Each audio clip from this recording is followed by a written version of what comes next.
नमस्ते मित्रों, स्वागत है आप सबका। अभी हम बात करेंगे मैरिको इंडस्ट्रीज के बारे में, जिन्होंने अभी अपने रिजल्ट डिक्लेयर किए हैं Q1 के। जैसा आपको पता ही है, सारे रिजल्ट जो है वो 4 कॉलम में दिखाए जाते हैं।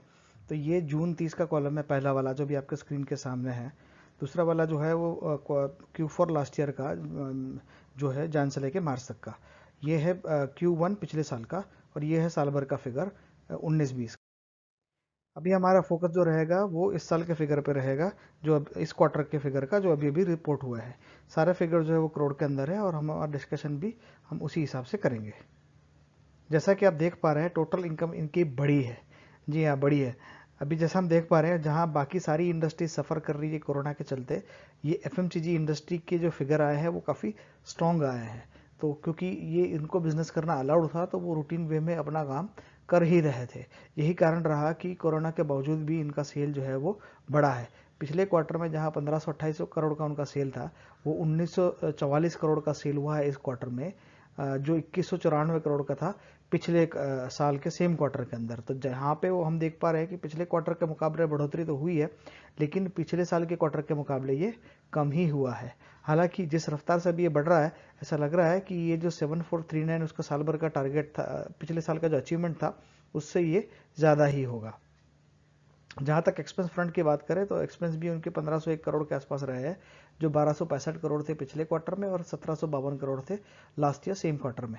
इसी के चलते जो उनका फाइनली जो प्रॉफिट बिफोर टैक्स आता है वो अच्छा खासा बड़ा है, क्योंकि यहाँ पे एक सिग्निफिकेंट जंप हमको देखने को मिल रहा है। उसका असर उसके प्रॉफिट पे भी दिख रहा है। तो इस क्वार्टर में उनका जो नेट मुनाफा रहा वो 443 करोड़ का रहा, जो पिछले क्वार्टर में 263 करोड़ था, और लास्ट ईयर सेम क्वार्टर में 442 करोड़ था। तो ऑलमोस्ट उसको मैच करा दिया है उन्होंने इस क्वार्टर के अंदर। और ये है उनके नेट फिगर जो टैक्स वैक्स भरने के बाद के हैं। तो जैसा कि हम इसमें देख पा रहे हैं, 388 करोड़ का हुआ है। तो ये काफ़ी बड़ा क्वांटम जंप यहाँ पे हमको देखने को मिल रहा है। जो पिछले का 200 करोड़ का था, उससे 388 करोड़ पे ही सीधा पहुंच गया है, जो कि एक बहुत ही अच्छी खबर है। और इसका अल्टीमेट मतलब ये निकलता है कि जो उनका बेसिक अर्निंग पर शेयर है, वो जंप कर गया है सीधा 2.95 पे, जो 1.51 था पिछले क्वार्टर में। इवन पिछले क्वार्टर से भी अच्छा है, जहाँ पे 2.39 हुआ करता था। तो ये बहुत ही अच्छे रिजल्ट उन्होंने इस बार दिए हैं। और अभी जो 7.91 का उसका ईपीएस था पिछले साल भर का, तो अभी ऐसे ही वो चलता रहा। अब आने वाले टाइम के अंदर तो और मार्केट वगैरह और ओपन अप होता जाएगा, तो ये बढ़ने ही वाला है। तो अभी ऐसा उम्मीद कर सकते हैं कि इस बार जो उसका अर्निंग पर शेयर है इस साल का, वो 10 के ऊपर जाने की स्ट्रांग प्रोबेबिलिटी दिखाई दे रही है।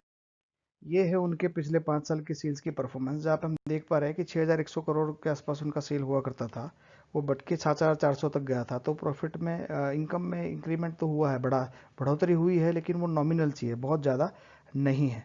प्रॉफिट में भी उनका 723 करोड़ के आसपास का जो प्रॉफिट था, वो 1043 करोड़ के आसपास पे 5 साल में पहुंचा। तो ये 25-30% के आसपास के टोटल ग्रोथ हुई है उनका 5 साल के अंदर। तो अब ईयर ऑन ईयर बेसिस पे ग्रोथ देखेंगे तो वो ठीक ठाक ही रही है, कोई क्वांटम जंप तो नहीं, बहुत बड़ी ग्रोथ नहीं है।